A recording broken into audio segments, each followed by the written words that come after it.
Welcome back, everybody.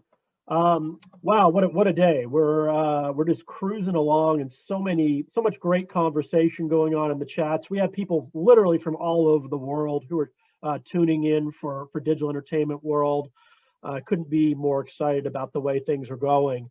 We're now going to take in this panel a deep dive into the world of subscriptions and look at some of the best practices, talk about what it takes to be successful with subscription businesses. And thank you to our friends at Vindicia who helped put this panel together. We have the wonderful Colin Dixon back as our moderator.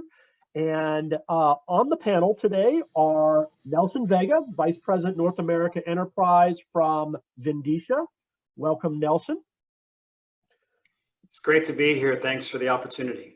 Absolutely. We have James Lauzun, VP of Product from MagellanTV. Welcome, James. Thank you very much. Happy to be here. And we have Robbie Baxter, who is a strategy consultant and founder of Peninsula Strategy. Welcome, Robbie. Yeah, thanks for having me. And a man who comes with no introduction needed, the wonderful Colin Dixon, who will steer us through another panel. Thank you, Colin. Thank you. No introduction needed, no introduction wanted. Enjoy the panel, folks. Thank you very much, Ned. Welcome back, everybody. There was a great session last session. This session, boy, this is going to be a really practical session.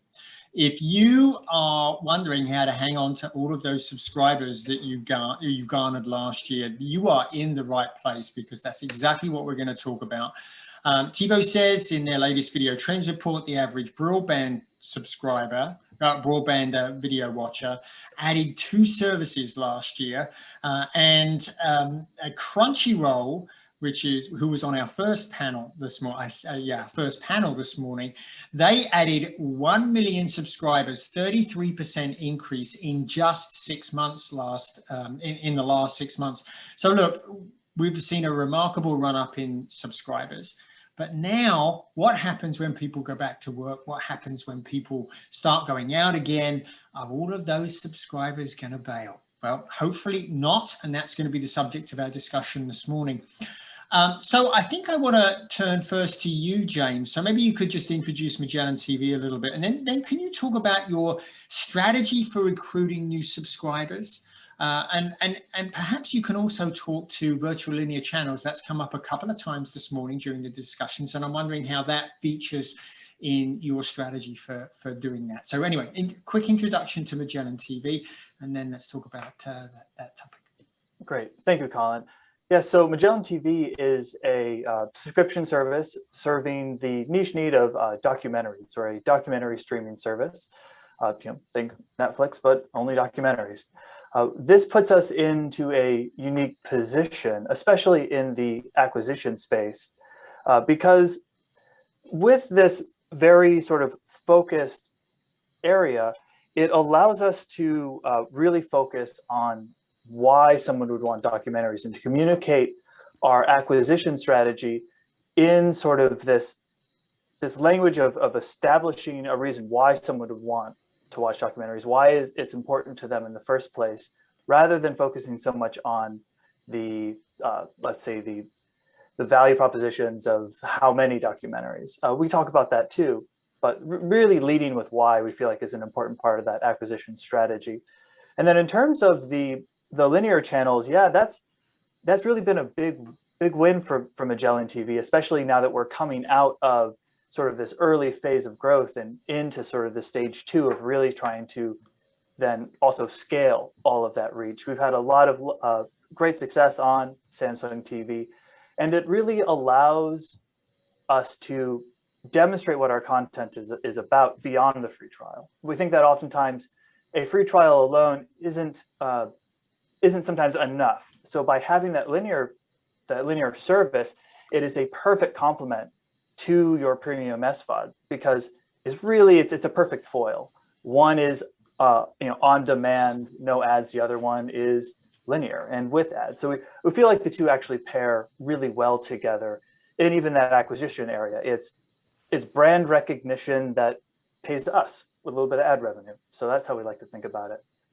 So that sort of seeds in people's minds in a very casual relationship why they might want to dig into documentaries. When they have a good experience, it's very easy for them to find your brand and vector off and find the app, right? Yes, yes. And so that's one of the nice things about Samsung is that they allow you on your linear channel to sort of bake in those messaging about the more premium SVOD service. So that's something we take advantage of. And we find that we often don't need to set in someone's mind why they like documentaries. They already do like them, like they already love them. And so really it's about resonating and having that viewer say like, yes, this company gets me. Like they understand who I am and where I'm coming from. That's we're really looking for that resonance. Very good, very good. So, Nelson, in the last panel, I asked what would change in 2021, and one of the things that people said, one of the panelists said, was that they thought that free trials were going to disappear. That makes it even tougher to get people to sign up, and in particular for them to give you their credit card. So talk to us a little bit about how you do that, where you put that in the process, how you do that to optimize the chance that they aren't going to bail. Yeah, so just to paraphrase, you're basically asking me where would be the best time to maybe potentially? Yeah, exactly. And by the way, just tell us a little bit about Vindicia, Nelson. Oh, sure. So Vindicia is a world leader in subscription lifecycle management. We have the privilege of having customers all around the world that are some of our OTTs, digital content providers, physical goods subscription boxes, and we operate throughout the world. And we have a number of different platforms, a scalable platform that addresses all their business needs. I have the privilege of managing the Americas business on the enterprise side. So that's our story about Vindicia. We have a lot of different things we could talk to our customers about and our prospects about, but that's a conversation for another day. But back to your question. You know, I hate when I hear people say, well, it depends, because it feels like it's a bit of a cop-out. Cop-out, yeah. It would also be a little dangerous to be overly prescriptive, right? Because I think that our businesses are multidimensional and are complicated entities, right? And I think that something to kind of piggyback on one of the things that James said, he very, very softly said about the different phases. So we're a big fan of the launch, scale, lead categories of defining the market. And it's a good way for a prospective business or a live business to kind of assess themselves as to what are the best practices. So I'm going to use that as a backdrop to kind of convey some thoughts. I would say if you're a nascent company, let's say you're new, people are trying to figure out word of mouth marketing, however you're creating awareness, I think asking for a credit card up front is a little bit aggressive, because at the end of the day, what you're trying to do is entice them to try. And by the way, you're not enticing them to trap them. You want to entice them if they're the right customer for you, right? So I would say a little bit later rather than earlier. And let me offer you an example of what I mean, right?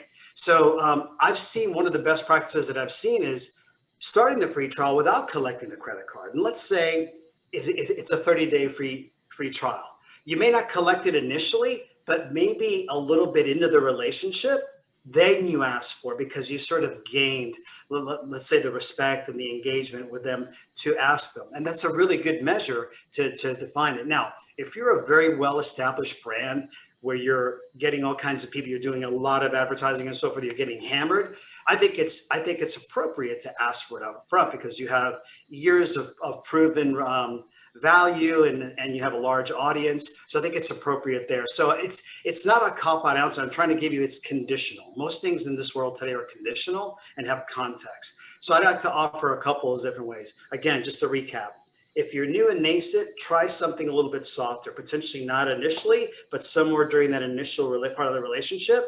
And then if you're a more established brand, I think upfront is a very, very appropriate time to ask for it. Very good. Robbie, so let's bring you into the conversation. And actually, I want to vector off a little bit.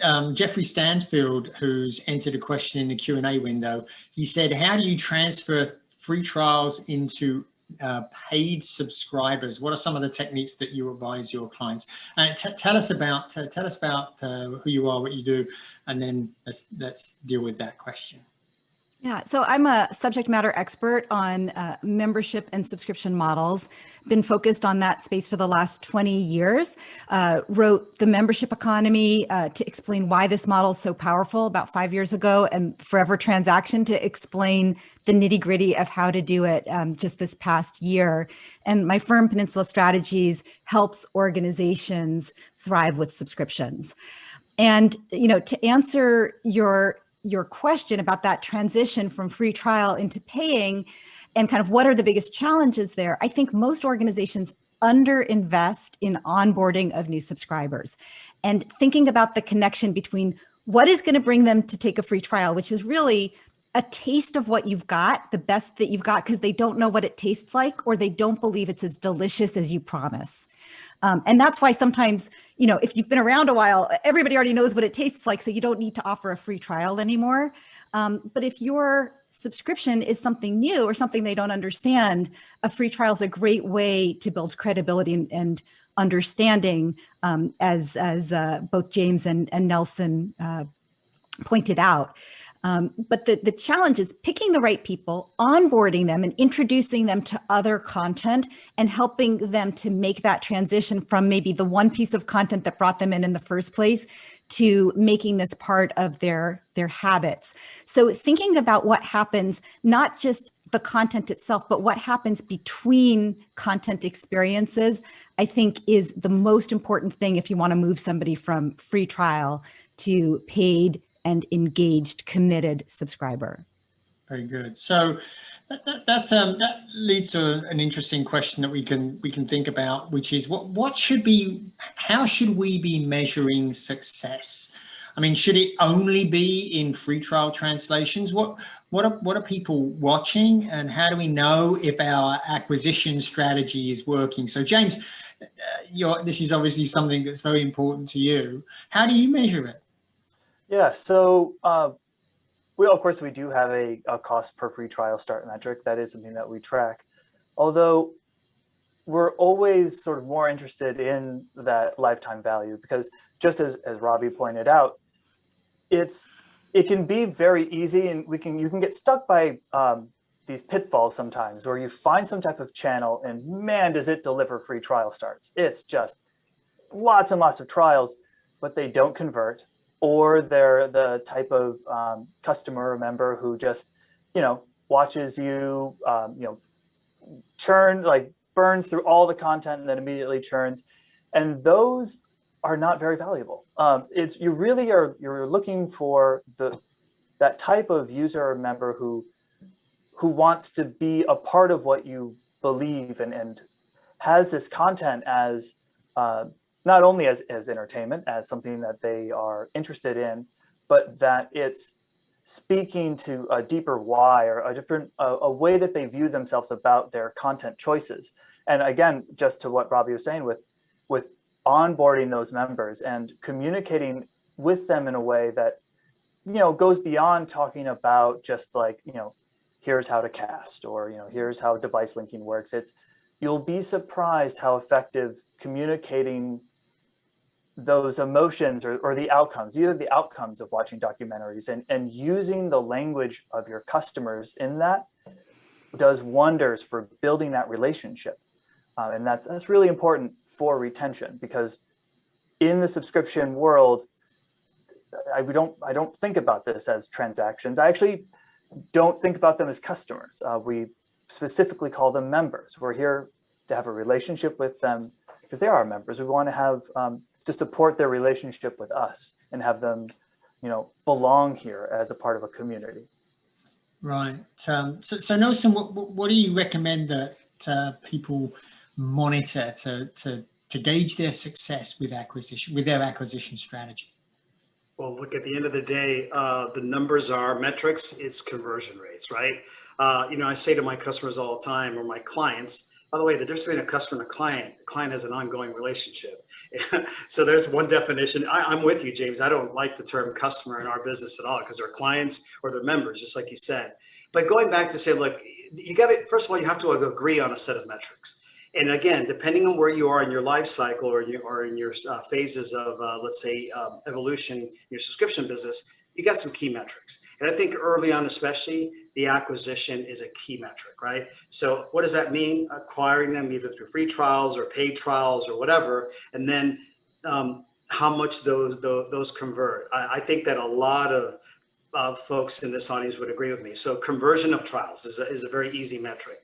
Another one is the amount of months or the customer lifetime value that a subscriber stays with you, because it's also a leading indicator. People don't always just churn because they don't like you. It's because they sort of feel like the relationship's kind of reached its end because your content is not being refreshed. It's not staying, very vital to them or engaging to them.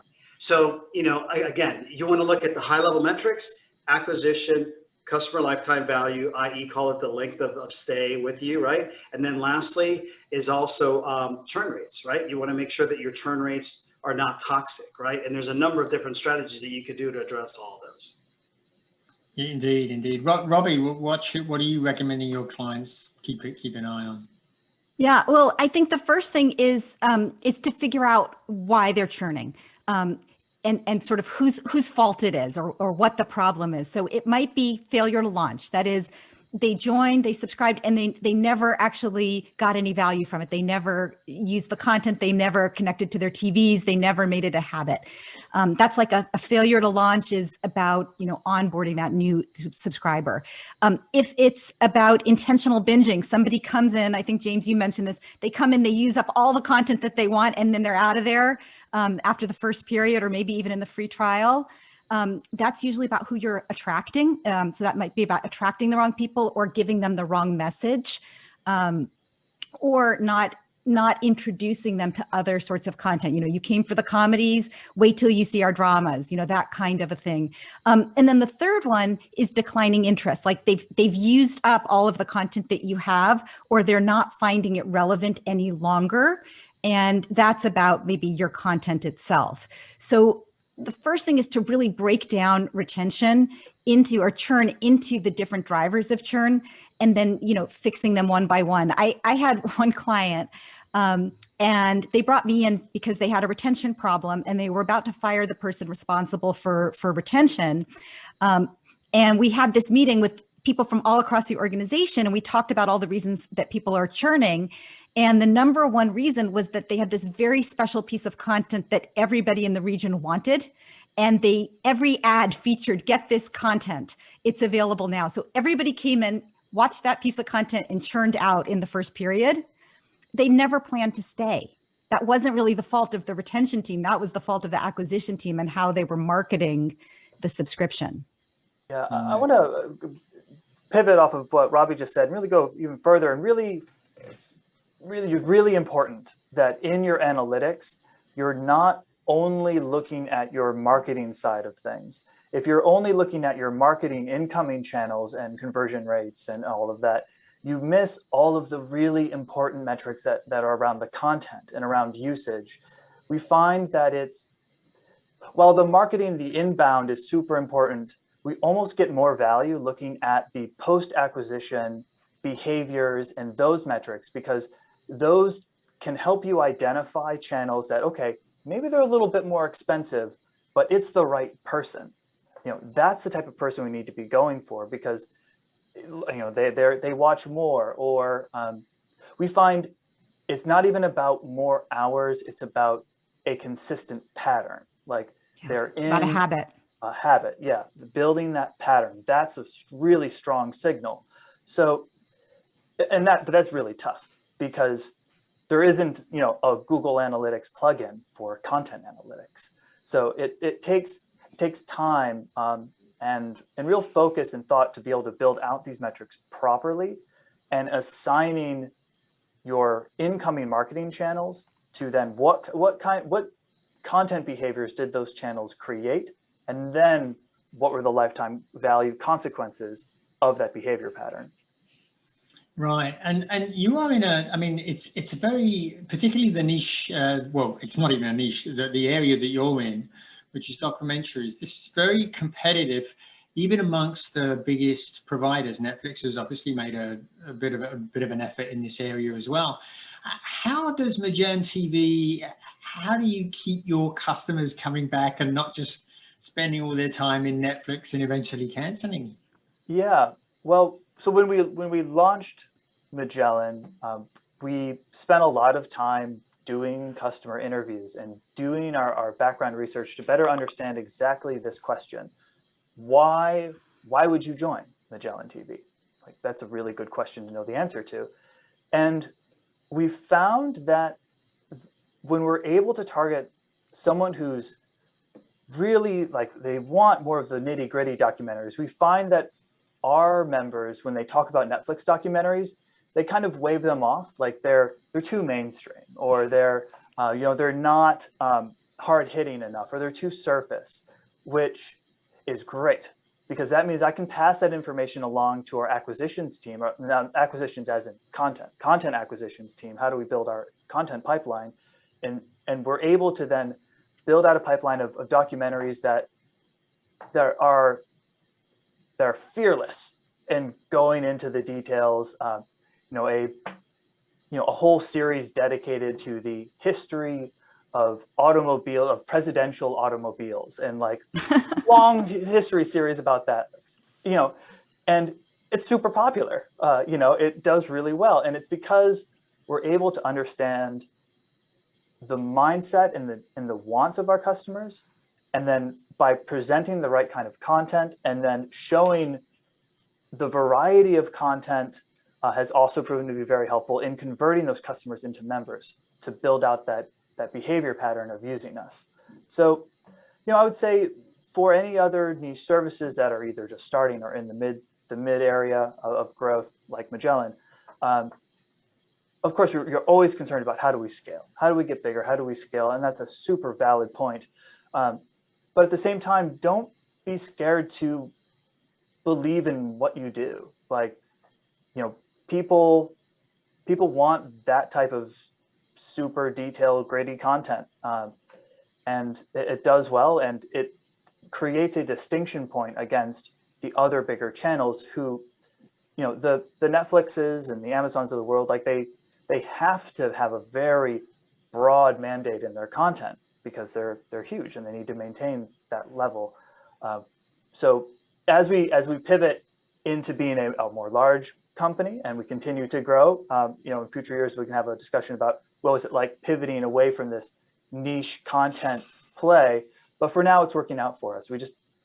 We believe in what we do, and our members believe in that content as well, and so we're growing. So that's your superpower, is to go very deep, to watch the data, find the content, and go deep on that content. And really engage the consumers. I want to switch a little bit here. And Nelson, one of the problems is that sometimes people end up getting cancelled from a service when they didn't intend to. Right. So tell us, how can this happen, and how do we stop that happening? Yeah, so that's been defined by a term now called passive churn. Robbie mentioned churn earlier, but churn falls into two major categories. There's active churn, meaning I'm out, and we could discuss that a little bit more. The other one is passive churn. What you just described, Colin, is exactly that. It's passive churn. My team gets a little aggravated with me because I call that the unforced error, right? It's something that you could have prevented. So typically, passive churn manifests itself in a very, very simple and tangible way. And that is that the payment method, called the credit card, fails. And in recurring revenue businesses, upwards of like 20, sometimes as high as getting near 30% of credit card failures on a recurring basis happen within your customer base, right? So there's technology and there's methodologies that you could throw to prevent that. So there's platforms such as ours. Vindicia has one called Vindicia Retain, which is built from the purpose-built to do exactly what you just described: mitigate or eliminate passive churn, to intercept those failed payments and heal the transaction through a number of different methods and techniques and technology, to be honest with you, to be able to prevent that. So it's a seamless customer experience. You go on continuing to enjoy it. If you're not equipped with something like that and best practices, you get the brute trauma. You get an email or a phone call saying, hey, your credit card has failed. And if they get a hold of the wrong person in the household, they may say, you know what, I don't think Nelson watches that a whole lot. Go ahead and cancel it. Trying to maybe force a reaction. I'm just giving you a look behind the scenes in my household, how it goes around here, right? If that call comes into my wife, chances are it's probably going to be a gone. So anyway, prevention is definitely the way to do it. Prevent them by intercepting those failed payments and then healing them in an elegant fashion through technology and best practices. Yeah. So Nelson brings up a really interesting question, Robbie, and I want to ask you about this. I hear this a lot from service providers. They know that there's a group of customers who aren't using their service, but they're paying every month. And they've probably forgotten they're subscribed. What should you do with this group? Should you prod the bear and have them cancel, or should you try and win them back and get their attention back? What should you do? Well, I know this is a controversial point of view, but I sure don't want to get out of bed every morning to work for a business where we make money from people who don't realize they're paying us. And I think if you really believe in the long-term value of your offering, you want the people who are paying you to be getting value for what they're paying for. In the world of subscriptions, we've seen this rise on the SaaS side, on the software as a service side of, customer success as a new discipline, which differs from customer support in that customer support is solving a problem when someone calls you and hoping no one calls you. Customer success is taking responsibility that every customer is getting the value they're paying for. So, when I'm advising, I would always say, you want your customers to be getting value. If you see that they're not getting value, you want to make sure that they do get value or give them a way to pause. I know that Netflix has gone so far as to say, if you haven't used our service for a certain number of periods, I believe it's 1 full year, we will cancel you automatically because we don't want your money if we're not providing value. And we're also seeing a big rise in pause buttons and making it really easy for people to cancel or pause when they're no longer getting value. So I'm a big proponent for, continuing to be in the customer's best interest and aligning your goals with their goals, as opposed to this kind of adversarial hiding of the cancel button. Very good. So I've already seen there's a couple of good questions in the Q&A. Please keep those questions coming in the Q&A box. Don't put them in the chat. We won't see them. Put them in the Q&A. So just to follow up on that just a little bit, Robbie, how would you suggest that I approach a customer that hasn't been using for the last few months? I do have email. The email doesn't bounce. Should I approach them and sort of say, hey, we noticed we haven't seen you. Have you thought about watching this? Or should I do that? Yeah, I wouldn't wait a few months. Like you said, assuming that they haven't been there for a few months, I would, if their behavior is changing, I would be intervening earlier to try to get them re-engaged, with the mindset being if they came here because they love documentaries and they pride themselves on somebody who's current on the edgiest documentaries and they're not using this documentary service, why aren't they? So I would really focus on understanding first and then creating interventions based on those reasons. But absolutely, I would intervene earlier rather than later to ensure that they're getting the value they paid for. It may be because they can't connect it to the screen. It might be a technical issue. It might be that they forgot that they subscribed. It might be that they're too busy. And the reality is they might cancel or pause, but they're going to come back if they believe in your value proposition. And if you make it hard for them to leave or they feel like they've wasted money with you, it's going to be a lot harder to win them back. And this is all about the long game. Right. And we sort of transition into talking about cancellation and reacquisition. James, do you think that there's an element of the subscribers that subscribe to MagellanTV that goes sort of beyond just access to content? Do a lot of your subscribers does being a subscriber to MagellanTV make a statement about who they are, do you think? And is that sticky? And yeah, so I mean, certainly that is what we're going for. And this is such a great pivot off of what Robbie was saying about making cancellation easy. I'd go further and say, listen, if you have a subscription service, you're thinking about launching a subscription service, you have to immediately be thinking about customer support and not just hiding, hoping people don't message you. You want people to be reaching out to you because, as you just said, oftentimes it's just like, oh, I'm struggling to connect to my TV. I'll gladly help you do that because first of all, I know your lifetime value will go up once you do that. But also you do want to build that level of trust because reconnects, people coming back to your service after they've done their free trial, they've canceled, they've come back. Those are a really important part of your business, not only from the business product side, because it's instant cash flow, there's no wait on a free trial, but we often find that, it's kind of become normal behavior. People will come into a service, try it out, they'll like it, but then they'll cancel, but then they'll continue to see your messaging, either on social or your paid marketing, and they come back and they rejoin, and they can get into that pattern as well. And that's only possible if you maintain trust. And that is, kind of to your point about trying to connect to that bigger reason of why. We often think about how can we use that early on-ramp, the messages that you send during the free trial, during the first couple months of their membership, and to connect, as I was saying before, to what they already believe. We find that a lot of people who watch documentaries say things like, oh, well, I'm a lifetime learner. I feel like I make better, smarter, more informed content choices. It's a better use of my time. These are completely outside of Magellan.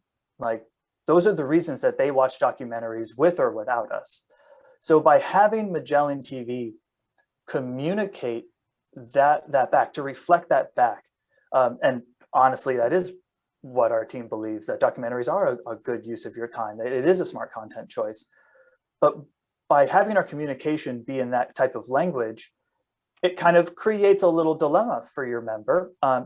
If they cancel Magellan, are they canceling that belief? And so that's really important. And then by also having very good customer service, very active customer service, we're able to make sure to minimize all of the technical cancellations, and using that idea about why you came here in the first place to help tackle cancellations due to inactivity, or I find that it costs too much. That cancellation reason, it costs too much.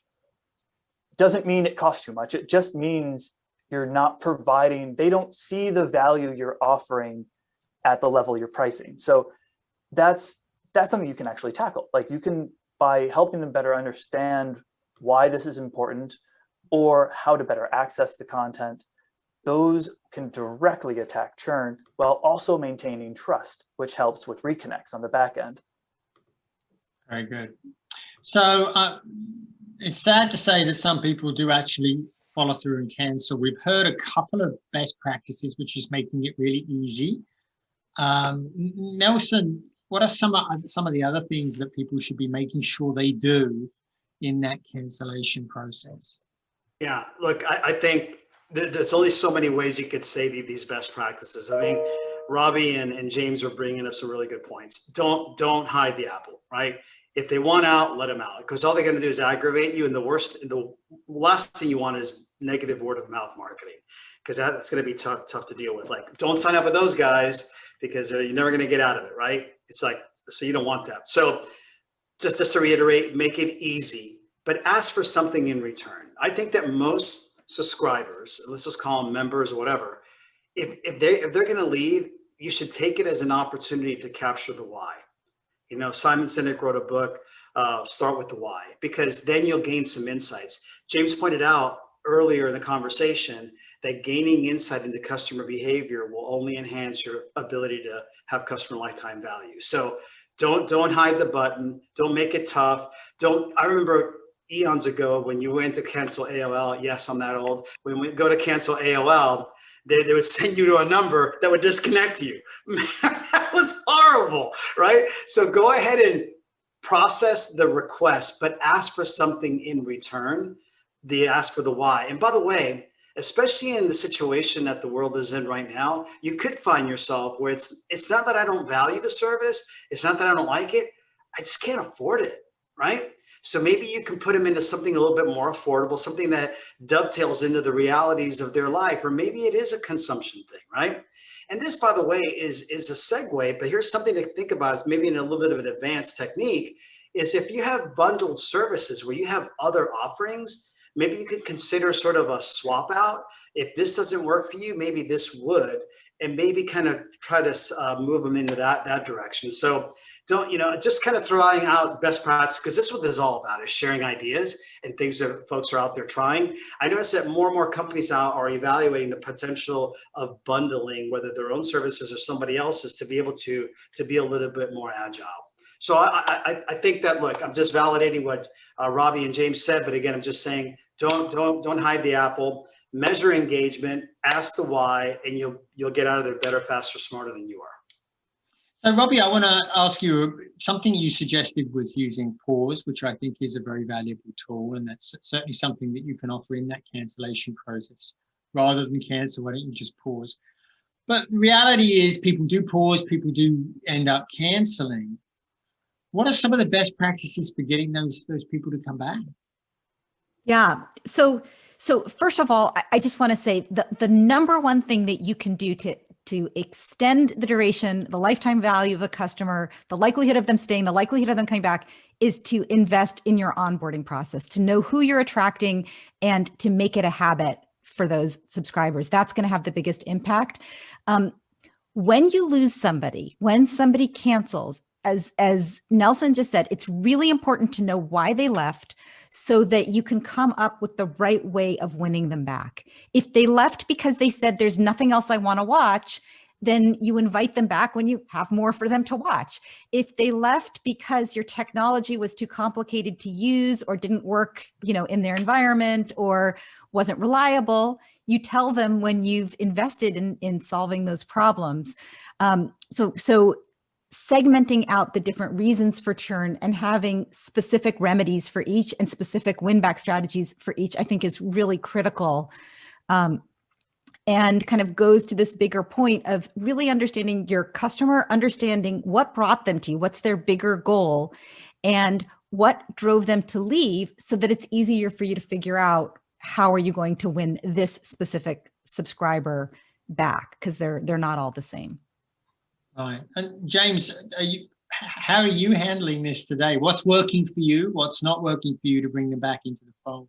Yeah. So as Robbie was saying, that's when people cancel, it is for a specific reason, and every reason usually feels unique to that user. We do find that they fall into certain buckets, and this actually allows us to empower our customer service teams to, as Nelson was sort of saying, make it rain credits. Like, hey, if you are messaging and you're needing to cancel because, it's 2020 or now 2021, we find in our current, business model and where we are, we can delay billing dates. We can push that back.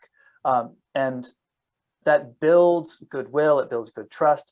Now, in terms of trying to invite them back in the future, we do think it's about collecting that data up front. And a lot of this, when we talk about there's all these different reasons, that doesn't mean you can't automate it. Because they fall into certain buckets, you can at cancellation, make it a super easy little survey data collection point.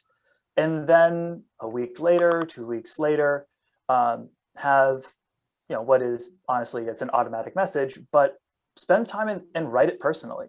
Like, people love talking to real humans. They love being treated like a real human. That's really important. And that should be a part of your customer service voice and tone. How do you talk to your members? well, as if they're people, like, and talk back to them as a person. That does wonders with building trust. And so, but, you know, and at the same time, I will say, you know, you do want that to be automated though, because you're going to have, you know, as you grow, you're gonna have lots of cancellations. You can't be writing these all out by hand, but you can use technology to help create a personalized tone that speaks directly to them, but in their sort of specific bucket and cancellation reason, and prompt them to write back and say, you know, hey, you know, we see that you canceled because you, you know, you are having some financial hardships. You know, we'd love to have you back, and would, you know, would a changing of a plan help? Would just some free time, just some free time.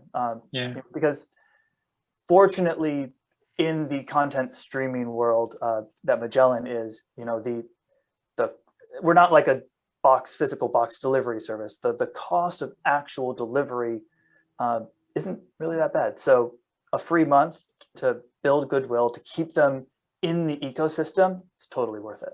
Yeah, I have to admit, I've gotten emails from services that I've left that says things like, "Dear C Dixon 1." You know, as soon as I see that, it's like, delete. Yes, you really care about me. Yeah. Be very, that's a really good point, Colin. Be very careful about what metadata you use. We actually right now, you know, we're still a growing service. We actually don't have a profile system yet. You just have an account. It's of course something that we need to continue to push forward towards. But because of that, I'll never use the billing name on the card and assume it's your profile. So it's just, again, be very careful about what metadata you use, and make sure that if you're going to use personalized short codes in your email or your messaging, that it was collected in a way that has a high likelihood of being correct. Yes, indeed. Well, we're getting close to the end here, and I want to make sure we transition now to the questions in the Q&A, which are very good ones. Before we do that, I want 20 seconds from each of you, just to sort of sum things up here.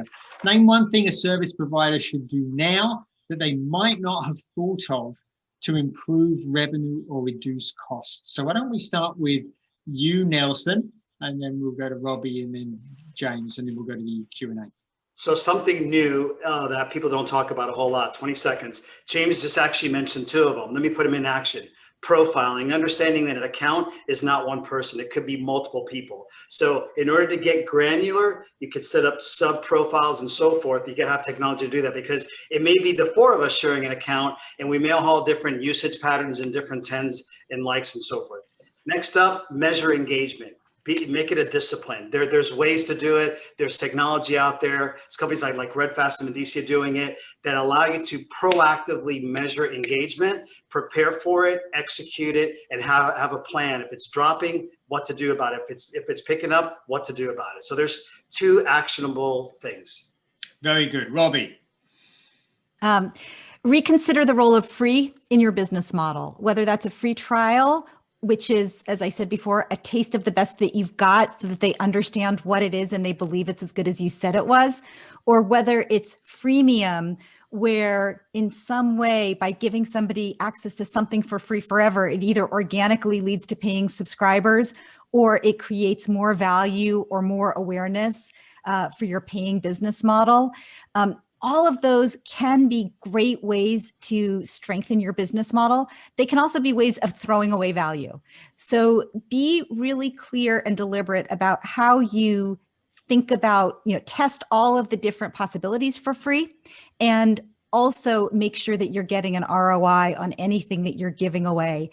Because in a lot of cases, they already know what it tastes like, and they're layering in a whole bunch of different freemium options as a way of avoiding paying subscriptions. And those aren't the people that you want to be serving.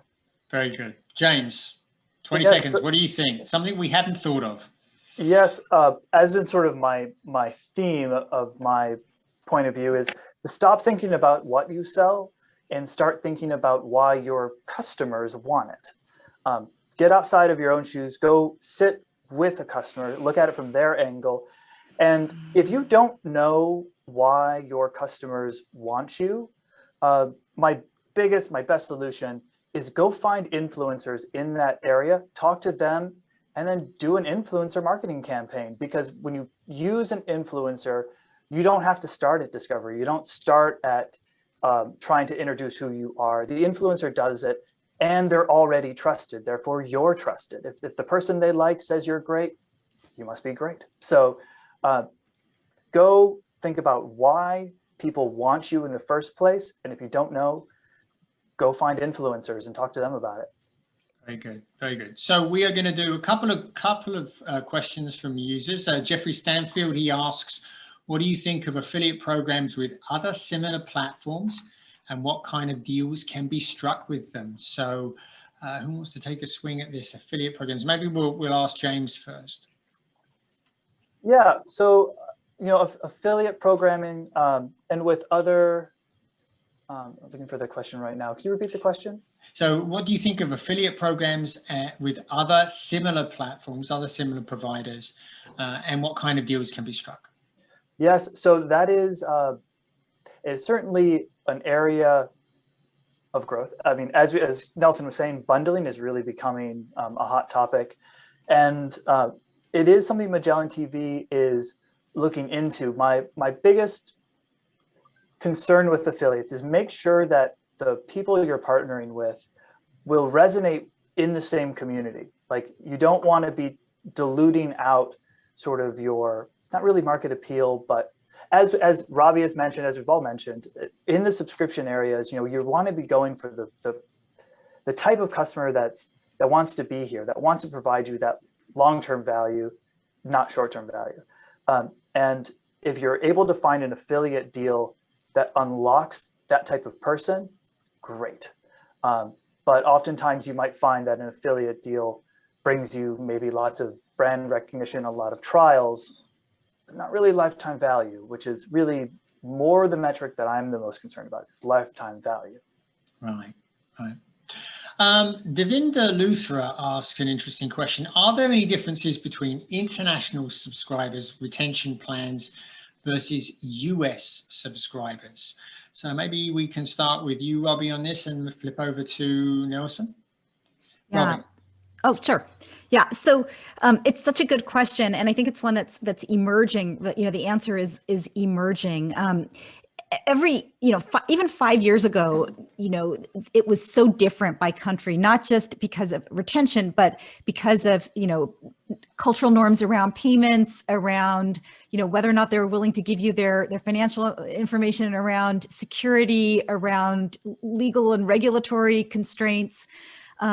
And so it's a very complex question. I think understand those things, and also understanding the different options that subscriber has in their core market, and sort of what other options they have and their ability to pay. I think those are two of the big challenges that organizations are seeing. And then a third one is really around payments. It can be really complicated to accept all the culturally accepted payments in each market. So those are a few of the things that I've been seeing. Nelson, that's got to be a challenge, right? The payment issue. Yeah, I got disconnected for a while and I had a little panic, but I'm back. Yes, I noticed you vanished and came back. Yeah, I came back.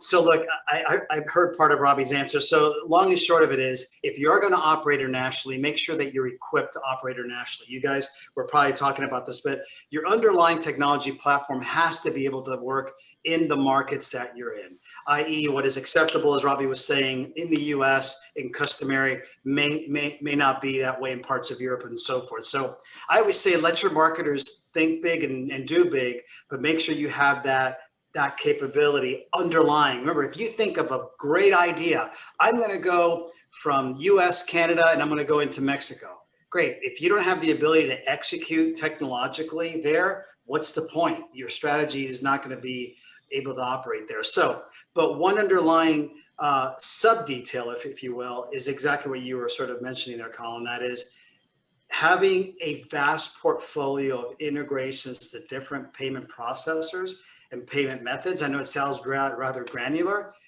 is a point that you've got to really get locked down, because if you don't collect money or do a direct carrier billing, is another option for you. Yeah, thank you very much. Well, I think that's just about it. I see Ned is back with us, so he must be out of time.